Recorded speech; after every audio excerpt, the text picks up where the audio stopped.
춤추고 이렇게 고백했으면 좋겠습니다. 얼굴을 보니 살 것 같습니다.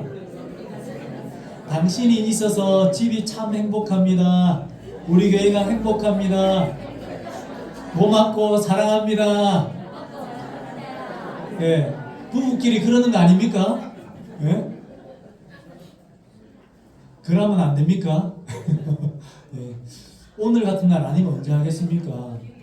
그래서 여러분들한테 이렇게 제가 시키는 겁니다. 늘 평소에 마음에 담아놓고 있는 거 오늘 한번 표현하시라고 여러분들에게 한번 말씀드린 겁니다. 여러분들 옆에 계신 분들 얼굴 보니 살 것 같습니까? 네. 죽을 것 같습니까? 살 것 같습니까? 살 것 같아야 될 줄 믿습니다. 네. 살 것 같아야 돼요. 얼굴을 보니 기쁨이 넘치고 웃음이 나와야 되지. 얼굴을 보는 순간 교회 괜히 왔다. 아유, 그런 생각이 들면 안 된다는 거예요. 요즘 세상은요 참 각박하고 무서운 것 같아요. 최근에 5일날 어린이날 광주에서 고등학교 2학년 여학생이 흉기에 찔려서 묻지마 살인 사건이 있었습니다. 아시죠? 가해자인 24세 장아무개 얼굴을 누가 유튜브가 공개를 했는데요. 제가 어제 그 얼굴을 보고 깜짝 놀랐습니다. 너무나 멀쩡하게 잘생겼는 거예요. 아니 저런 사람이 뭐가 아쉬워서 저렇게 멀쩡하게 잘생겼는데 여자한테도 인기도 많게 생겼던데 왜 저런 짓을 했을까? 도대체 자기의 마음속에 어떤 생각과 어떠한 아픔과 문제가 있길래 저런 행동을 했을까? 라는 생각이 들었습니다. 이렇듯 세상은요 너무나 각박하여서 겉으로 보여지는 것으로는 판단할 수 없다라는 겁니다. 겉으로는 이쁘고 잘생겼고 멀쩡해 보이는데도 마음속 안에는요 아픔과 상처가 있을 수 있다라는 거예요. 그래서 인격이 어긋나가지고 자기도 모르게 그러한 범죄를 저지를 수도 있다라는 겁니다. 어떤 아픔과 어려움이 있는데 그 사람이 어떤 생각을 하고 있는지 10길 물속은 알아도 한 길 사람 속은 알 수 모른다라는 말이 있듯이 이 시대가 정말 그런 시대인 것 같습니다. 여러분 어버이라는 단어만 들어도요 여러분 가슴 한구석이 찡하지 않습니까? 저도 참 어버이 부모님이라는 말을 들으면 별로 이제 감흥이 좀 없었는데 40대 중반이 넘어가고 이제 50대에 가까워지기 시작하니까 점점 뭔가 아버지, 어머니 오늘도 아까 찬송하는데 저희 부모님 살아 계시는데요 어머님이 들려주시던 성경책 하면서 꼭 돌아가신 것처럼 뭔가 찡한 거예요 이제. 어머니, 아버지라는 단어가 저에게도 이제 좀 찡하게 좀 다가오더라고요. 왜 그런지 보니까 저희 주변에 있는 제 나이 때쯤 되는 친구들, 아버지나 어머니들이 돌아가시더라고요. 점점 부모님이 한 분씩 돌아가시는 걸 보면서 우리 부모님도 정말 나이가 많이 드셨구나 라는 생각이 들었습니다. 최근에 이제 5일날에 우리 가족들이 함께 진주에서 모여서 저희 부모님 결혼 50주년을 기념해서 리마인드 웨딩도 촬영을 했거든요. 10년 때마다 항상 모여서 사진 찍고 가족 사진을 찍었어요. 벌써 5번째입니다. 50주년 기념 사진 찍는데 참 우리는 좀 힘들어요. 이게 시간 한번 가족끼리 다 모여서 간다라는 게. 그런데도 부모님이 원하시니까 가서 또 옷도 입고 옷도 맞춰 입고 사진도 찍고 하는데 저희 어머니가 사진을 찍는데 사진을 다 찍고 나서 머리 스타일, 화장한 거, 늙어 보인다, 쭈글쭈글해서 보기 싫다, 마음에 안 든다, 찍고 싶어서 찍었지만 해가 거듭할수록 이게 사진이 예전 같지가 않잖아요. 그러니까 막상 하고 싶었는데 찍어놓으니까 안 예쁜 거예요. 속상해 있으니까 사진 기자가 그걸 보여주면서 이게 수정하기 전 사진이고요. 수정하면 요래됩니다. 걱정 안 하셔도 됩니다. 그제서야 이제 마음이 놓였는지 그렇더라고요. 여러분 요즘 유행한 말 중에서요 폼 미쳤다라는 말이 있습니다. 너무나 좋은 것이 있으면 미쳤다, 너무 좋다라는 표현이 있어요. 상태가 아주 최상일 때, 좋을 때 와 미쳤다, 너무 좋다라는 표현으로 젊은 사람들이 그런 말을 많이 쓰는데요. 여러분들의 가정은 어떻습니까? 정말 우리 집은 화목함이 폼 미쳤다 입니까? 아니면 그냥 우리 집은 미쳤다입니까? 여러분들이 화목하기로 정말 폼이 미치는 가정이 되시길 바랍니다. 정말 좋은 가정이 되시길 바랍니다. 그냥 미치면 안 돼요. 정말 화목한 가정으로, 좋은 가정으로, 정말 좋다라는 표현으로 여러분들에게 그러한 은혜가 있기를 바랍니다. 세상은 참 살기가 팍팍합니다. 그런데 우리가 이 험한 세상을 버티는 힘이 어디서 나올까요? 바로 비빌 언덕이 있기 때문입니다. 소도 가려우면요, 비빌 언덕이 있어야 시원하듯이 사람도 마음이 가렵고 아플 때는요, 비빌 언덕이 필요하다라는 겁니다. 그 첫 번째 언덕이 바로 부모이고 가정이라는 거예요. 여러분들 비빌 언덕이 있다라는 거 감사하시길 바랍니다. 누가 그러더라고요. 우리 자식들은 꼭 돈 떨어지면 전화한다고. 그래도 비빌 언덕이 있으니까 전화하는 거 아니겠습니까? 예? 여러분 여기 계신 분들 중에서 비빌 언덕 없는 분들 많으시잖아요. 예? 그래도 자녀들한테 전화 오는 거 감사해야 됩니다. 그래도 우리가 능력이 있으니까 전화해서 엄마, 아빠, 또 무슨 일인데 또 돈 필요하나? 저도 그랬던 것 같아요. 대학교 때 전화 생긴 안 하다가 한번 전화하면 바로 그러더라고요. 왜? 돈 떨어졌나? 그러더라고요. 기가 막히더라고요. 역시 기도하는 사람은 영빨이 있어가지고 왜 전화했는지 바로 알더라고요. 비빌 언덕이 있다라는 거예요. 비빌 언덕이 어딥니까? 부모이고 가정이라는 거예요. 여러분, 유명한 김창옥 강사가 이런 말을 했습니다. 집이라는 단어가 두 단어가 영어 단어가 있는데 첫 번째 하우스라는 단어가 있다고 합니다. 하우스, 집, 건물이라는 뜻이고요. 두 번째 단어는 홈이라고, 홈, 안식처라는 단어가 있대요. 여러분들의 집은 어떻습니까? 단지 건물인 하우스입니까? 아니면 안식처인 홈입니까? 여러분들의 가정이 하우스가 아니라 홈이 되시길 바랍니다. 안식처가 되었으면 좋겠어요. 집구석이 아니라 평안히 쉴 수 있는 안식처가 되어야 된다는 거예요. 딱 집에 들어가는데 내가 이래서 집구석에 들어오기 싫다니까. 그건 하우스고요. 역시 집이 최고다. 나가면 고생이고 집이 제일 좋다. 여행 갔다가도 집에 들어오니까 집이 제일 좋다. 이건 홈이에요. 근데 집에 들어가면 다시 나가고 싶으면 그거는 하우스입니다. 하우스라는 거예요. 가정에서 자녀가 잘 되는 집안은요, 어머니의 얼굴이 다르다고 합니다. 어머니의 얼굴이 인상이 참 좋대요. 인상 좋은 엄마 밑에 있는 자녀들은 다 잘 된다고 합니다. 그리고 또 잘 되는 집안이 있대요. 아버지의 인상이 좋거나 아버지가 안 계신 집이 잘 된다고 합니다. 이게 김창옥 그분이 그런 이야기를 하더라고요. 왜냐하면 아버지가 아주 권위적이다 보니까 자녀들이 길을 못 펴고 그렇게 못한다고 합니다. 이거는 실제적으로 조사를 해보니까 그렇게 나왔다고 해요. 집에 이제 그러면 어머니가 인상이 좋은 집안이 자녀들이 잘 자랐는데, 그러면 인상 좋은 부모님 엄마가 있는데 어떤 엄마가 있냐면 두 부류의 엄마가 있다고 합니다. 인상과 진상이 있다고 해요. 자, 그러면 인상과 진상을 어떻게 알 수 있는가? 딱 집에 들어가 보면 바로 표가 난다고 합니다. 엄마가 집에 딱 들어갔을 때 집안 분위기가 환해지면 인상. 엄마가 집을 나갔는데 집안 분위기가 환해지면 진상. 아시겠죠? 여러분들이 집에 딱 들어갔는데 집안 분위기가 환해지면 인상이고요. 여러분들이 집을 나갔을 때 집안 분위기가 환해지면 진상이라는 것을 기억하셔야 됩니다. 여기 계신 모든 분들이 인상이 되시길 바랍니다. 그래서 여러분들 가정뿐만 아니라 교회에 왔을 때도 다 여러분들 보면서 교회 분위기가 환해져야 되지. 여러분들이 끝나고 나갈 때 교회 분위기가 환해진다면 큰 문제가 있는 겁니다. 인상이 참 좋아야 된다는 거예요. 오늘 말씀해 보니까요, 28절에 이렇게 말씀하고 있습니다. 28절에 그의 자식들은 일어나 감사하며 라고 말씀하고 있어요. 이것을 다르게 표현하면 일어나 감사했다라는 것은 일어서서 기립 박수를 쳤다라는 거예요. 부모님을 향해서. 여러분, 이런 가정이 되시길 바랍니다. 부모님을 보면 나도 모르게 존경스러워서 자리에 탁 일어나서 감사해서 감사의 표시를 할 수 있는 기립박수를 칠 수 있는 가정이 되어야 된다는 거예요. 오늘 말씀해 보니까 28절에 그것을 말씀해 주고 있습니다.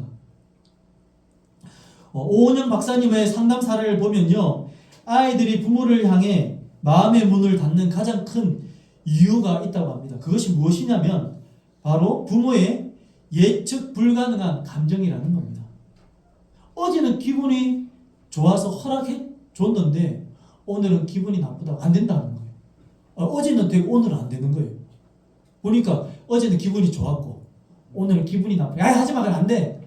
왜? 하니까 아이들이 도대체 무엇이 옳고 그른지를 이제 분별을 못하게 되는 거예요. 오늘에서는 회사에서 스트레스를 받았다고 똑같은 일로 소리를 지르는 겁니다. 아내들도 남편들한테 스트레스 받는 경우가 있잖아요.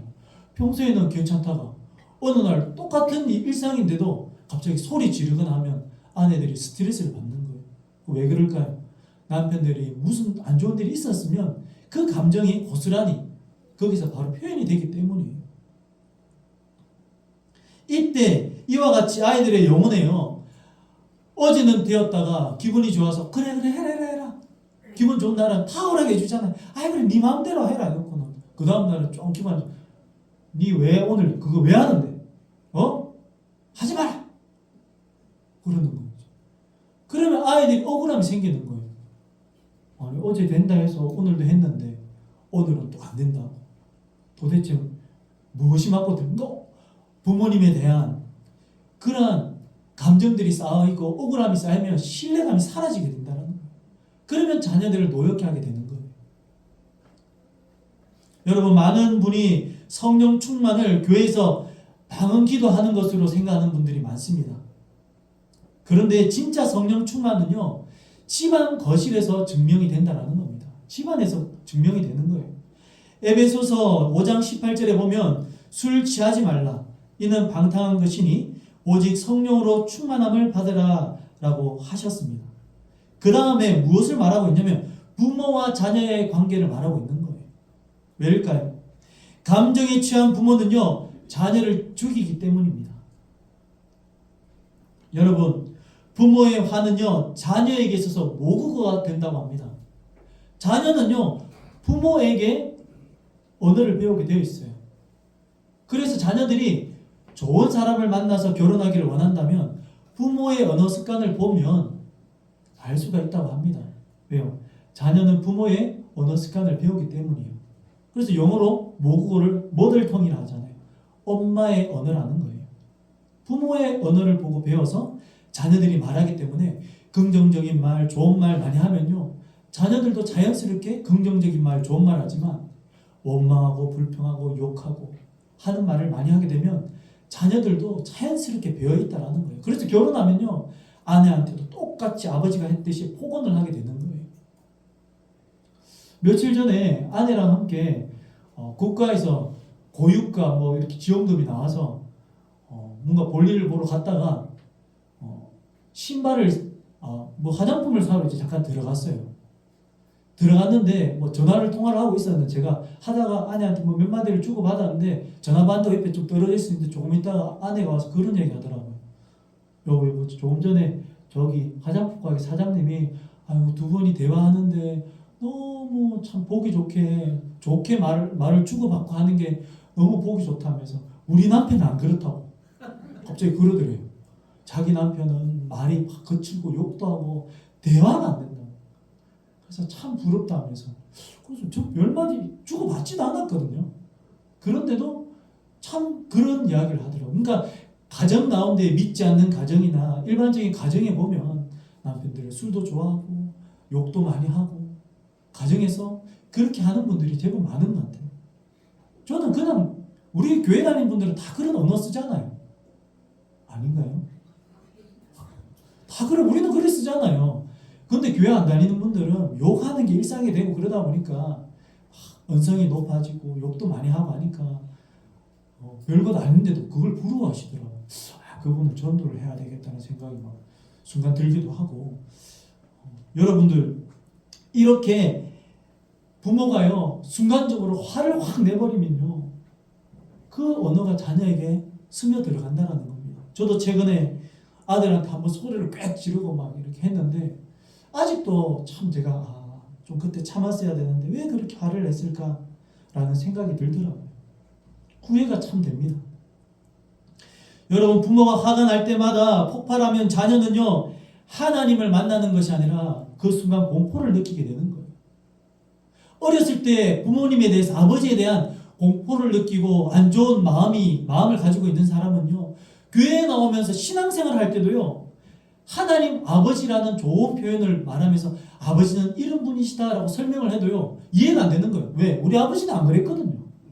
우리 아버지는 맨날 술 퍼먹고 엄마 때리고 욕하고 돈 가져와서 도박하고 나쁜 짓 하고, 나는 아버지처럼 안 살아야지 하면서 아버지를 그렇게 원망하고, 내가 성인이 되면 아버지한테 막 복수하겠다, 어떤 분들은 죽여버리겠다, 이런 마음까지 먹고 자랐던 사람들은요, 교회에 나와서 하나님 아버지에 대해서 사랑의 하나님, 평안의 아버지, 도우시는 아버지, 이런 이야기를 해도 와닿지가 않는다라는 거예요. 왜요?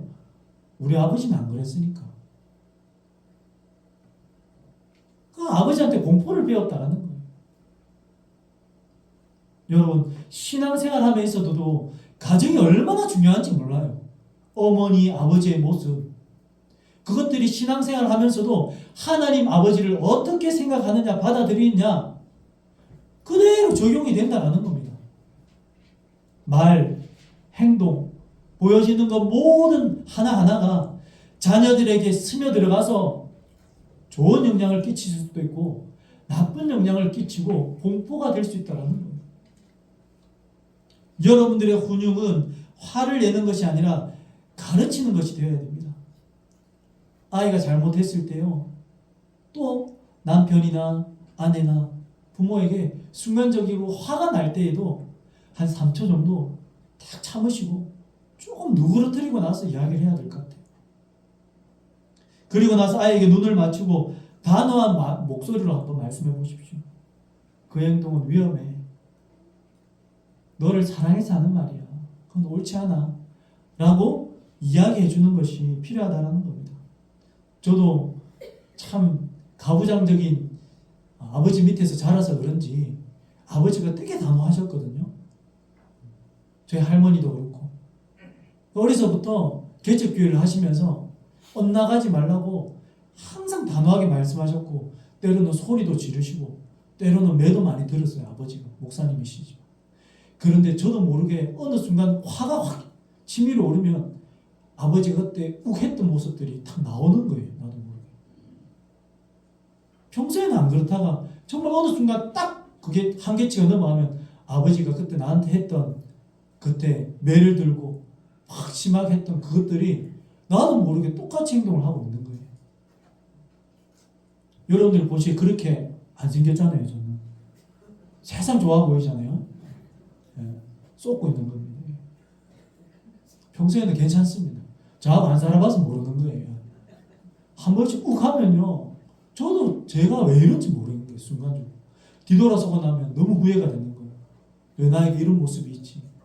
보니까 아버지가 옛날에 저한테 욱 했을 때가 있었거든요. 어렸을 때. 보니까 그게 제 안에 몸에 딱 DNA가 있는가 봐요. 욱 하는 게 순간적으로. 여러분, 사랑과 훈계의 균형이 맞을 때 자녀가 비로소 그것을 가르침을 받고 또한 그 가르침대로 바르게 자랄 수가 있는 겁니다. 그리고 부모한테 감사하게 된다는 거예요. 잘못됐다고 그때마다 소리 지르고 화를 내면요, 훈육이 되지 않아요. 그리고 자녀도 나중에 아버지가 되고 나면요, 자기도 모르게 비슷한 상황이 닥치면 아빠가 나에게 했던 것처럼 행동할 수 있다는 거예요. 여러분, 아버지는요, 뒷모습으로 말하는 존재입니다. 뒷모습으로 말하는 존재가 아버지예요. 오늘 본문에 보면요, 3절과 4절에는 이렇게 말하고 있습니다. 힘을 여자에게 쓰지 말고 술을 마시지 말라라고 하고 있어요. 남편들에게 힘을 여자에게 쓰지 말고 술을 마시지 말라. 이것은 가정인 아버지에게 주시는 말씀입니다. 가정이 무너지는 두 가지 치명적인 독이 있습니다. 무엇이냐면 무책임과 바로 쾌락입니다. 중독이에요, 중독. 여러분, 남자는요, 예우할 때, 칭찬하고 인정할 때에 인정 욕구가 있다고 합니다. 그래서 그때에는 자기 생명을 걸고라도요, 야, 당신 이거 잘하네. 정말 남편을 좀 이렇게 뭔가 시키고 독려하고 세상 말로 조금 이렇게 부려먹기 위해서는요, 칭찬을 해주면 되는 거예요. 야, 당신, 나는 이거 하나도 못하겠는데 당신 이거 어떻게 이렇게 잘하냐. 야, 당신 없으면 내가 이거 어떻게 살 뻔했냐. 당신 진짜 잘한다. 칭찬하고 인정해주면요, 아, 그렇지, 그렇지. 뭐 하나 고치기 시작하면 집에 다 돌아다니면서 다 고치는 거예요, 그냥. 뭐 고장난 거 없나 싶어가지고 막. 뭐 하나 잘한다 하면요, 남자들은요, 그것 때문에 목숨까지 겁니다, 그냥. 뭐나 다 하고 다닙니다, 그냥. 그런데, 아니, 당신은 이것도 못하나? 아이고, 이거 내가 하는 게 낫겠다. 됐다, 놔둬라, 엄마. 내가 알아서 할게. 이렇게 해버리면, 예우를 해주지 않고 인정해주지 않으면요, 그냥 네 혼자 다 해라, 나 안 할란다. 이렇게 되는 거예요. 제가 예전에 결혼하고 신혼 때 사모가 일한다고 여보 설거지 좀 해놔라 해서 설거지를 열심히 바깥에 물이 오만데 다 튈 정도로 열심히 했거든요. 그럼 막 쌓아놨는데 나중에 오더니 일을 두 번 하게 만들어 놨다고.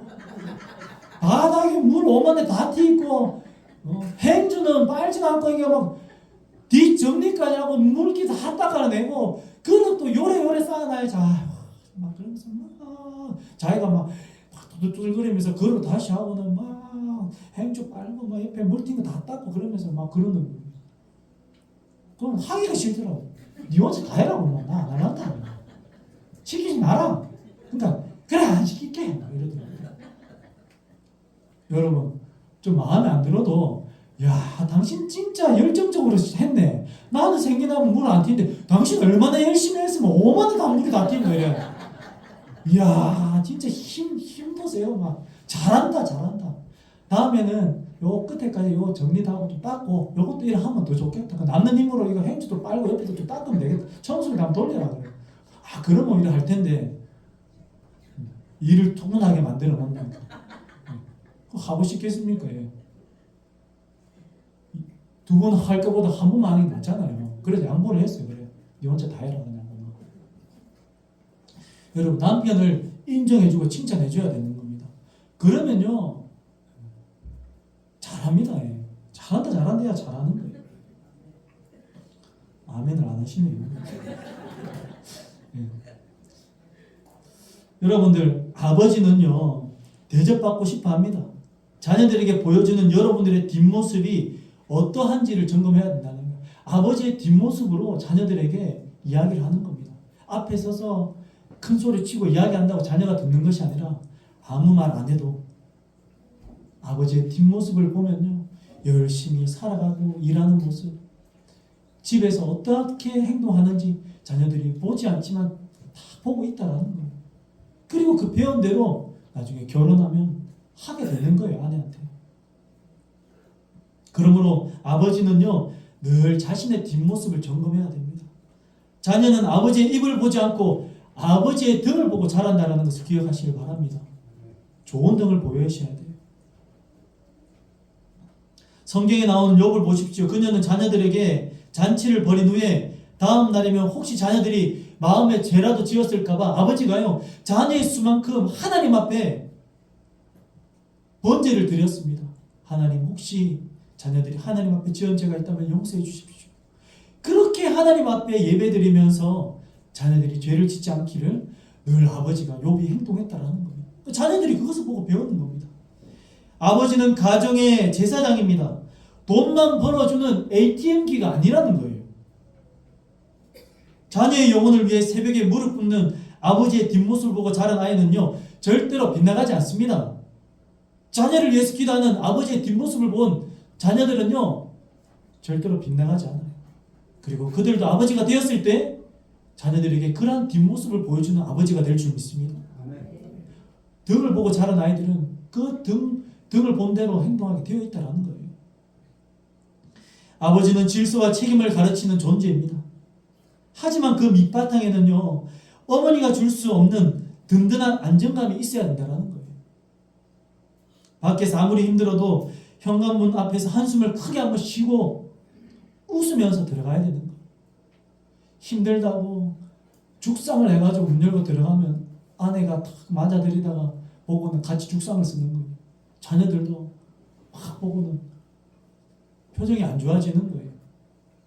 아무리 힘들어도 집 들어가기 전에 한숨 고르고 웃으면서 들어가고 힘있게 들어가야 아내나 자녀들도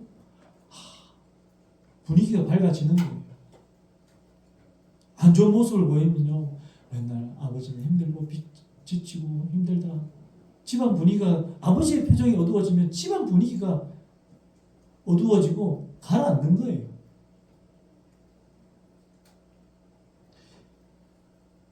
세 번째로 어머니는요, 가정의 영적 온도를 결정합니다.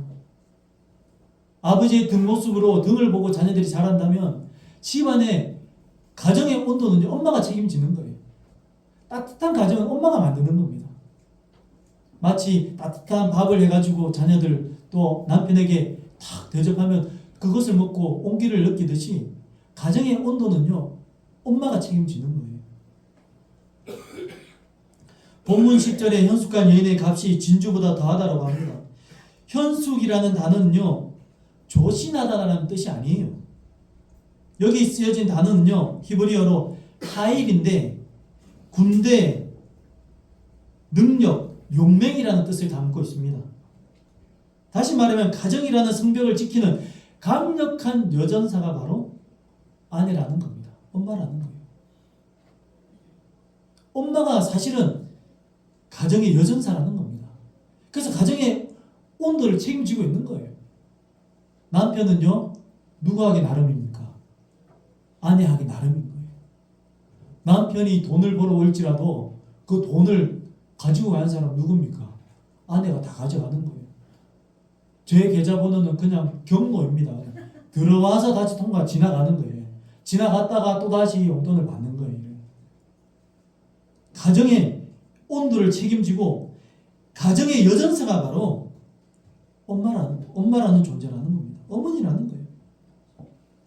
행복한 가정은요, 어머니의 입술로부터 다스려지게 되는 겁니다. 그렇지 않습니까? 저는요, 이 말에 100% 공감해요. 엄마는 여전사가 맞아요. 안 그렇습니까? 엄마가 안 된다고 했지. 엄마가 한번 말하면 아니면 아니야. 제가 옆에서 봐도 섬뜩해요. 엄마가 아니라면 아니에요. 아빠는요, 아니라 했다 그날 기분 좀, 그 다음날 해도 된다 했다가 또 기분 나쁘면 안 된다 했다 이러는데, 엄마는요 아주 정확합니다. 여전사예요. 그냥 아니라 하면 평생 아니고요. 남편 보고도 여보 그건 아닌 것 같아 하면 아닌 거예요. 맞다 했다가 싸움밖에 안 됩니다. 여전사예요. 전사. 이길 수 없습니다. 가정의 여전사. 가정의 온도를 책임진다라는 거예요. 아내가 기분이 좋으면 가정이 따뜻하고 평안한데, 아내가 뭔가 시큰둥하고 뭔가 좀 안 좋으면요, 눈치를 볼 수밖에 없어요. 마음이 힘들고 답답합니다. 저도 때로는 아내하고 한 번씩 다투는데 견디기가 너무 힘들어요. 왜? 가정의 온도가 확 떨어져 버리는 거예요. 싸늘한 거예요, 집이 그냥. 이거 빨리 해결 안 하면 내가 죽겠다. 내가 살기 위해서라도 온도를 높여야 되겠다. 화해를 빨리 해야 되는 거예요. 내가 잘못했다. 당신 뭐 잘못했지 않아. 그러면 뭐 해가지고 맞출 때도 있지만 틀리면 이야기하지만 본인이 원하는 대로 이렇게 용서를 구하고 하고 다시는 안 그렇게 해야 가정의 온도가 다시 올라가는 거예요. 안 그러면요, 온도가 계속 떨어지면 저뿐만 아니라 집안 분위기 온도가 그냥 다 떨어지는 겁니다. 여러분, 행복한 가정은 어머니의 입술에서 다스려지게 되는 겁니다. 26절에 입을 열어 지혜를 베풀며 그의 혀로 인애의 법을 말하며, 현숙한 여인, 어머니의 입을 통해서 가정의 온도가 결정된다라고 말해주고 있는 겁니다. 여러분들의 집안 분위기가 싸늘한 거는요, 에어컨 때문이 아니라는 거예요. 정말 시원한 가정을 만들고 싶습니까? 그러면 아내한테 한번 나쁜 짓을 한번 해보십시오. 그러면 가정이 시원해질 겁니다. 어머니의 입에서 나오는 비난과 비교의 말 때문에 가정이 싸늘해질 수 있다는 겁니다. 가정의 온도 누가 책임진다고요? 어머니가 책임집니다. 여러분들의 가정이 따뜻한 가정이 되기를 바랍니다. 남편들이 아내한테 잘해야 되는 이유가 여기 있습니다. 따뜻한 가정이 되기 위해서는 아내가 행복해야 가정의 온도가 올라가게 됩니다. 말씀을 맺고자 합니다. 여러분, 오늘 우리는 어버이 주일을 맞아서 잠언 31장 말씀을 나누었습니다. 행복한 가정은요, 돈으로 사는 것이 아닙니다. 하나님이 세우신 질서를 순종할 때 주어지는 선물이라는 것을 알 수가 있습니다. 설교를 듣는 것으로 끝내지 말고요, 여러분들의 가정에서 주어진 그 골든타임을 놓치지 마시길 바랍니다. 부모님이 살아계실 때 잘하시길 바랍니다. 자녀의 도리, 부모의 손을 꼭 잡고 이렇게 한번 말씀했으면 좋겠어요. 부모님, 제 인생의 가장 큰 비빌 언덕이 되어주셨음을 진짜 감사드립니다. 이제는 제가 부모님의 언덕이 되어드리겠습니다 라고 고백했으면 좋겠어요.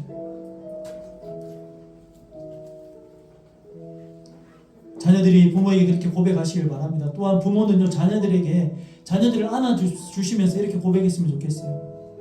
미안하다. 엄마 아빠가 감정 조절을 못해서 그때 그렇게 화를 냈다.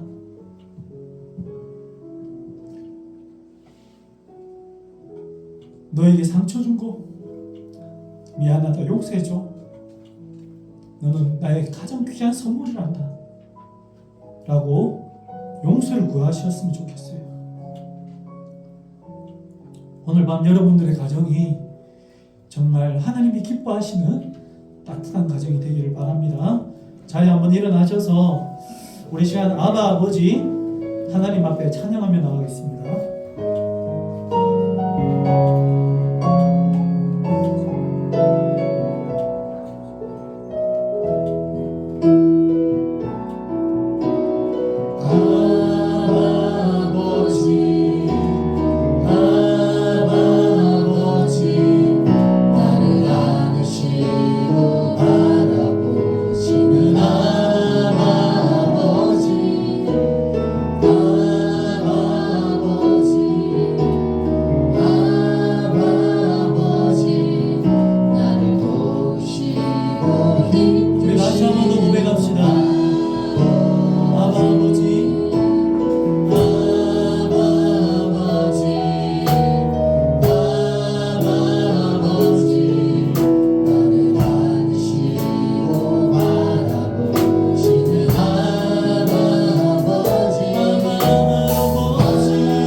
우리 가정을 되돌아보게 하시니 감사합니다. 우리가 그동안 내 감정이 주인이 되어 자녀를 노엽게 하고 배우자를 무시하며 살았던 죄를 회개합니다. 이제 우리 가정이 하나님을 경외하는 가정이 되게 하여 주시옵소서. 부모는 성령 충만함으로 자녀를 양육하게 하시고, 아버지는 책임감 있는 뒷모습을 남기게 하시며, 어머니는 지혜와 사랑의 입술로 가정을 따뜻하게 데우게 하여 주시옵소서. 우리 모든 성도들이 가정이 이 험한 세상 속에서 누구나 찾아와 쉴 수 있는 하나님의 안식처가 되게 하여 주시고 거룩한 교회가 되게 하여 주시옵소서. 가정의 주관자 되시는 지금도 살아계시고 역사하시는 예수님의 이름으로 기도드리옵나이다. 아멘. 이제는 우리를 죄에서 구원하여 주신 예수 그리스도의 은혜와 하나님 아버지의 사랑과 성령님의 감동감화 위로 교통하심이 아버지의 뒷모습을 보고 자라는 자녀들, 또한 가정의 온도를 높이는 어머니, 또한 자녀를 노엽게 하지 않는 부모님, 그리고 부모님을 기쁘시게 하는 자녀가 되기를 간절히 소망하는 주님의 백성들과 예배자들을 위해 이제로부터 영원토록 함께 있을지어다. 아멘.